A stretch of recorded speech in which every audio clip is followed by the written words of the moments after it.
जय श्री गुरु। नमस्कार दोस्तों, आपका श्री हरि कृपा चैनल में स्वागत है। दोस्तों, आज का हमारा विषय है राहु और मंगल की युति का गुप्त धन योग, सबसे पावरफुल योग। ये कुंडली से कैसे देखने का, इसका आपको लाभ कब मिलेगा, इसका लाभ आपको कैसे मिलेगा, इस बातों पर हम आज चर्चा करने वाले हैं, विश्लेषण करने वाले हैं। अगर आपने इस चैनल को सब्सक्राइब नहीं किया है तो पहले चैनल को सब्सक्राइब जरूर करिए, बेल आइकन को दबाइए, लाइक करिए, शेयर करिए। क्या है ना कि दोस्तों, ये जो धरती माता है, ये जो पृथ्वी है, इस धरती पर जो भी आत्मा जन्म लेती है, चाहे हो कोई मनुष्य हो, चाहे प्राणी हो, पशु हो, पक्षी हो, चाहे देवता हो, कोई भी हो, इस धरती पर जो भी आत्मा जन्म लेती हो उसको ये जो नवग्रह है, जो आकाश में नवग्रह है, नवग्रह जैसे कहते जैसे करते हैं वैसे उसको करना पड़ता है। क्या जैसे पुराने जमाने में जो आकाशवाणी थी, जो रेडियो था, उस पर जैसा गाना लगता था, अगर कुछ गम का गाना लगा तो लोगों के दिल में गम आता था, कुछ अच्छा गाना लगा तो लोग उस पर नाचते थे, कुछ लोग अगर कुछ दुख भरा गाना आता तो फिर लोग उस पर रोते थे।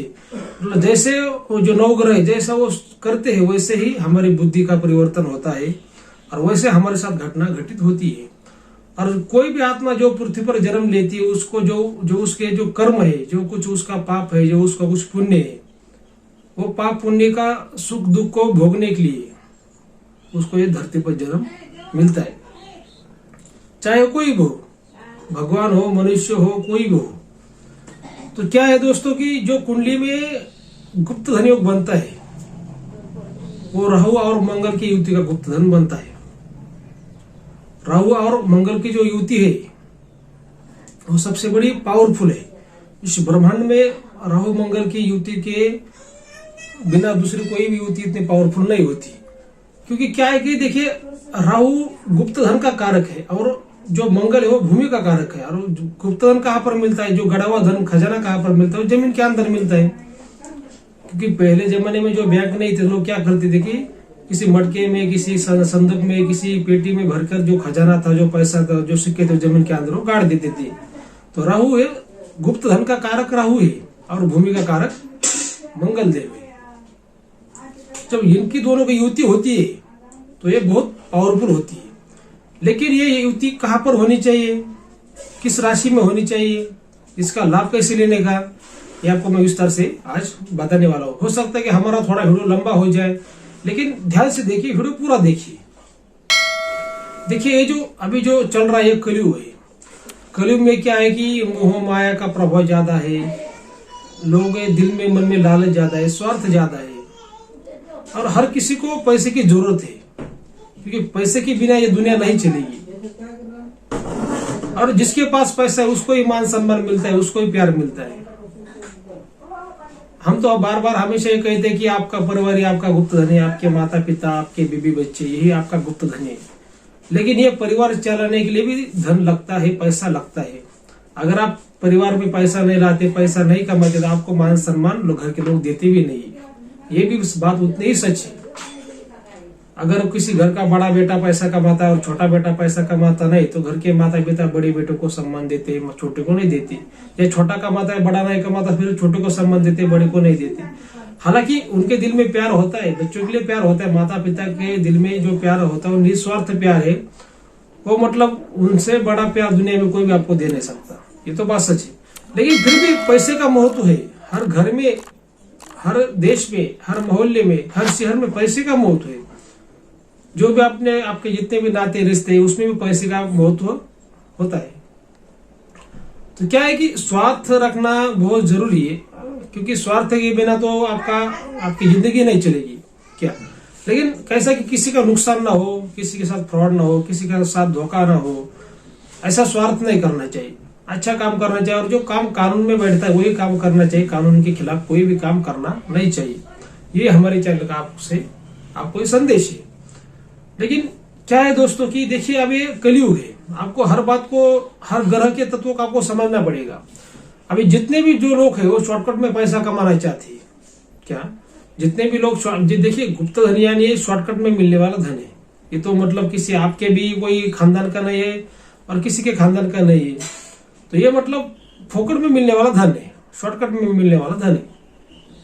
तो इसका कारक राहु है, क्योंकि राहु झूठ का कारक है, शॉर्टकट का कारक है, टेक्नोलॉजी का कारक है क्या। और जिसको मतलब विरासत में संपत्ति मिलती है, अचानक से आदमी अमीर बन जाता है, किसी को शेयर सट्टे में लाभ मिलता है, किसी को गड़ा हुआ धन मिलता है, मतलब अचानक से जिसको लाभ मिलता है उसका कारक राहु है। ये राहु के तत्व है। और ये जो कलयुग है, कलयुग में जो पाप ग्रह है जैसे राहु जैसे, इनका पावर ज्यादा है, क्योंकि इनको जो है ना भगवान भोलेनाथ ने इनको आशीर्वाद दिया है कि तुम्हारा भी एक, जितने भी पाप ग्रह उनका एक योग आएगा और उस योग में इन पाप ग्रहों का प्रभाव ज्यादा होगा। ये भगवान शिव का आशीर्वाद है। जो बाकी के जो दूसरे युग है उसमें जो सूर्य भगवान है, जैसे चंद्र भगवान है या मंगल भगवान है, जो भी मतलब जो देवता ग्रह जो माने जाते हैं, शुभ ग्रह माने जाते हैं, उनका प्रभाव ज्यादा होता है। और जो पाप ग्रह माने जाते हैं या राक्षस ग्रह माने जाते हैं, उनका प्रभाव कलयुग में ज्यादा होता है। तो इनको भगवान शिव का आशीर्वाद, इसमें हम क्या कर सकते हैं। लेकिन जो भी व्यक्ति जिनको शॉर्टकट में पैसा कमाने का, वो राहु की पूजा कर सकते हैं, राहु के मंत्रों का जाप अगर वो करते हैं तो उनको शॉर्टकट में लाभ मिल सकता है। क्योंकि राहु अगर देता है तो चप्पड़ फाड़ के देता है और लेता है तो कपड़े फाड़ के लेता है, ऐसा राहु है। किसी को अचानक से अमीर भी बना सकता है और किसी को अचानक से गरीब भी बना सकता है। लेकिन दोस्तों ये पाप ग्रह है, राक्षस ग्रह है, ऐसा कि इनकी कोई सीमा होती नहीं। क्या ये क्या करेंगे क्या नहीं करेंगे, इनकी कोई सीमा होती नहीं। ये पाप ग्रह होते हैं। इसी वजह से इनके जो मंत्रों का जाप होता है ये करना तो ठीक है, आप कर सकते हैं, लेकिन इनका फल कैसा मिलेगा, कितनी मात्रा में मिलेगा, ये कहना बहुत कठिन है। क्या कभी अच्छा भी मिल सकता है, कभी बुरा भी मिल सकता है, ऐसी बातें होती, क्योंकि राक्षस ग्रह है। इनका कोई संतुलन नहीं है। ये राक्षस ग्रह, इनकी कोई सीमा नहीं है, इनके कोई विचार नहीं है। क्या तो अगर आप राहु की मंत्र का जाप करते हैं तो जितने भी शॉर्टकट में जो लोग पैसा कमाना चाहते हैं, अगर वो राहु के मंत्र का जाप करते हैं, राहु के तत्वों का वो पालन करते हैं, या राहु के जैसा राहु कहता है वैसा वो करते हैं क्या, तो उनको जरूर लाभ मिलेगा। ये तो बात सच है, क्योंकि भगवान शिव का आशीर्वाद है। क्योंकि देखिए इस कलयुग में जो झूठ है उसको लोग क्या है ज्यादा मानते, सच को अभी कोई मानता नहीं। क्या जो चालाक व्यक्ति है उसको बोलते बहुत होशियार है, और जो ईमानदारी से चलता है, ईमानदारी से बोलता है, उसको लोग बोलते हैं ये तो ले भोला है, ये पागल है, ऐसे लोग बोलते हैं। मतलब जो सच है, जो ईमानदारी है, उसको कोई महत्व नहीं रहा, और जो झूठ है, जो चालाकी करता है, उसको लोग अभी होशियार बोल रहे हैं, मतलब उसको महत्व आ गया। कहां पर भी देखो झूठी चल रहा है, कौन से भी क्षेत्र में देखो झूठी चल रहा है। मतलब 100 में से कम 80% झूठी है, सिर्फ 20% ही सच है। ये राहु का प्रभाव है, ये कलयुग का प्रभाव है, ये भगवान शिव का आशीर्वाद इन ग्रहों को। ये ऐसी बात है दोस्तों। और क्या है कि जो भगवान शिव है, मैं आपको एक बात भी बताना चाहता हूं, जो भगवान शिव है ये दोनों भी तरफ से आशीर्वाद देते हैं। मतलब जो दैत्य और जो देवता है दोनों को भी समान मानते हैं भगवान शिव, और दोनों को भी वो बराबर से रखते हैं और दोनों को भी बराबर का आशीर्वाद देते हैं। जितना वो देवताओं को आशीर्वाद देते हैं भगवान शिव, उतना ही दैत्य को भी वो आशीर्वाद देते हैं। सिर्फ जो भगवान श्री हरि विष्णु भगवान है वो दैत्यों की कभी रक्षा नहीं करते, दैत्यों को कभी आशीर्वाद नहीं देते, वो सिर्फ देवताओं को ही रक्षा करते हैं और देवताओं को ही आशीर्वाद देते हैं, और सच का ही वो साथ देते हैं। कौन? भगवान श्री हरि। लेकिन भोलेनाथ दैत्यों का भी साथ देते हैं, ये बात सच है। तो क्या है दोस्तों कि आज का हमारा विषय है कि राहु मंगल की युति कुंडली से कैसे जानने का। देखिए राहु मंगल की जो युति हो अष्टम भाव में अगर है या चतुर्थ भाव में है, जो कुंडली का चौथा भाव या 8वां भाव या 11वां भाव, जो हम जिसे लाभ भाव कहते हैं, ये तीनों अगर भाव में राहु और मंगल की युति है, और वो भी राहु और मंगल इनकी खुद की राशि में होनी चाहिए या मित्र राशि में होनी चाहिए या उच्च राशि में होनी चाहिए, क्या सिर्फ शत्रु राशि में होने नहीं चाहिए, क्योंकि शत्रु राशि में अगर होंगे तो इनका जो प्रभाव हो कुछ अलग होगा, ज्यादा आपको शुभ प्रभाव नहीं दे पाएंगे। अगर मित्र राशि में है या स्व राशि में है या उच्च राशि में है, इनका प्रभाव को ज्यादा से ज्यादा अच्छा इनका प्रभाव को मिलेगा। लेकिन जो इनकी डिग्री है वो भी युवा अवस्था की होनी चाहिए, मतलब 12 से 18 के बीच में इनकी दोनों की भी डिग्री होनी चाहिए, मतलब आपको ज्यादा से ज्यादा इनका अच्छा प्रभाव वो मिलेगा। ये वृद्ध या मृत अवस्था में नहीं होनी चाहिए, या कुछ इनमें ज्यादा जो फर्क वो नहीं होना चाहिए इनके डिग्रियों में। तो क्या है दोस्तों की ये जो है ये जमीन का कारक जो मंगल है और जो राहु वो गुप्त धन का कारक है। तो इससे क्या है कि आपको जमीन के अंदर का कुछ खजाना भी आपको मिल सकता है, या आपको कुछ विरासत में आपको अचानक कोई धन दौलत भी आपको मिल सकती है, मिलेगी। क्योंकि ये देखिए दोस्तों कि जब आदमी का जन्म होता है, जब आदमी का कोई भी व्यक्ति हो, जब किसी भी व्यक्ति का जन्म होता है तो जो उसकी जो कुंडली बनती है तभी उसका भविष्य पता चलता है कि इसके जीवन में क्या घटना घटित होगी, ये क्या बनेगा, क्या कमाएगा, क्या गवाएगा, कितनी शादियां करेगा, कितने प्रेम योग करेगा, कितने इसको बच्चे होंगे, लड़का होगा या लड़की होगी, सारी बातें कुंडली से पता चलती है। इसके जन्म से लेके मृत्यु तक एक कुंडली में पता चलता है इसकी मृत्यु भी कब होगी। लेकिन ज्योतिष शास्त्र में किसी की मृत्यु नहीं बता सकती।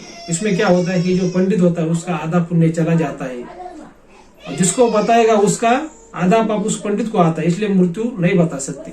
लेकिन क्या है कि हर बात वो कुंडली में पता चलती है। आपको लगता होगा कि आप पुलिस बने, आप कोई बहुत बड़े व्यापारी बने, आप बहुत बड़े पॉलिटिक्स बने, लेकिन आप नहीं बने। आप जब आपका जन्म हुआ था तभी भगवान ने आपकी कुंडली में लिख दिया है कि आप ये बनोगे, क्या आप ये बनोगे, भगवान ने आपको बनाया। और यही सच है, यही 100% सच है। लेकिन लोगों को क्या लगता है कि मैं खुद बहुत बड़ा आदमी बन गया है, मैं बहुत बड़ा कुछ पॉलिटिक्स बन गया है। अरे आप नहीं बने, आपको भगवान ने बनाया है। कुछ अगर आप कुछ बने हो तो भगवान की कृपा से बने हो, उसका आप क्या करिए, अच्छा फायदा लीजिए, लोगों का भला करिए। जो गरीब है उनका भला करिए, जो जिसको प्यास लगे उसको पानी पिलाइए, जिसको भूख लगे उसको खाना खिलाइए। इस पैसे का अच्छा उपयोग करिए। कितना भी सोना, कितना भी पैसा आप कमाओगे ऊपर नहीं ले जाओगे। और जिन बच्चों के लिए, जिन संतान के लिए आप इतना पैसा कमा रहे हो ना, वो भी आपको कुछ लाभ नहीं ले लेने वाले। क्योंकि जो फुकट में पैसा कमाते हैं क्या, उनकी संतान उनका नाम नहीं लेती। ये विधि का विधान है, विधि का नियम है। कैसा है भाई, भगवान ने जन्म दिया आपको, कुछ अच्छा बनाया, कुछ बड़ा बनाया, तो इसका गर्व मत करिए, किसी का भला करिए, जिसको जरूरत है उसका भला करिए। तो ये राहु मंगल की युति आपको, अगर ऐसी आपकी कुंडली में ऐसी युति है राहु मंगल की, तो आपको जरूर आपको लाभ देगी। तो ये आपको लाभ कब दे सकती है, देखिए इसके लिए तो आपका कुंडली का विश्लेषण करना बहुत जरूरी है। क्योंकि जब आपको राहु की महादशा आएगी, अंतरदशा आएगी, या मंगल की महादशा आएगी या अंतरदशा आएगी, तभी आपको इसका लाभ देगी क्या। लेकिन मैंने कहा ना आपको कि राहु के तत्वों को समझना बहुत जरूरी है। अगर आप राहु के तत्वों को नहीं समझेंगे तो आपको इसका ज्यादा से ज्यादा आपको इसका लाभ नहीं मिलेगा। क्योंकि राहु के तत्व जो है सबसे अलग है। जो नौ ग्रह से भी जो राहु के तत्व सबसे अलग है। और राहु मतलब दिखता नहीं है, एक छाया ग्रह है, लेकिन राहु का पावर इतना है कि वो जो भगवान सूर्य नारायण है, जो ग्रहों के राजा है, ब्रह्मांड के राजा है, उनको भी वो ग्रहण लगाता है, उनको निगल लेता है, उनको खा लेता है। चंद्र भगवान की वो खा लेता है, इतना पावर है किसमें, राहु में। सूर्य भगवान जब किसी भी ग्रह के पास जाते तो उसको अस्त कर देते, उसका प्रभाव कम कर देते। लेकिन जब वो राहु के पास आते तो वो खुद अस्त हो जाते, खुद उनका प्रभाव कम हो जाता है। मतलब इतना पावर राहु में, राहु को कुछ आप कम मत समझिए। नवग्रह में मैं तो कहता हूं कि राहु सबसे बड़ा पावरफुल ग्रह है। तो आपको अगर राहु के रास्ते पर चलना है तो आप चल सकते हैं, लेकिन जो राम का रास्ता है वो अलग है। राहु का जो रास्ता है वो रावण का रास्ता है। मैं इतना आपको साफ साफ कहना चाहता हूँ। बाकी आपकी मर्जी, आपको राम चाहिए या रावण चाहिए। तो ठीक है, अगर आपको वीडियो हमारा अच्छा लगा तो हमारे चैनल को सब्सक्राइब जरूर करिए दोस्तों। धन्यवाद।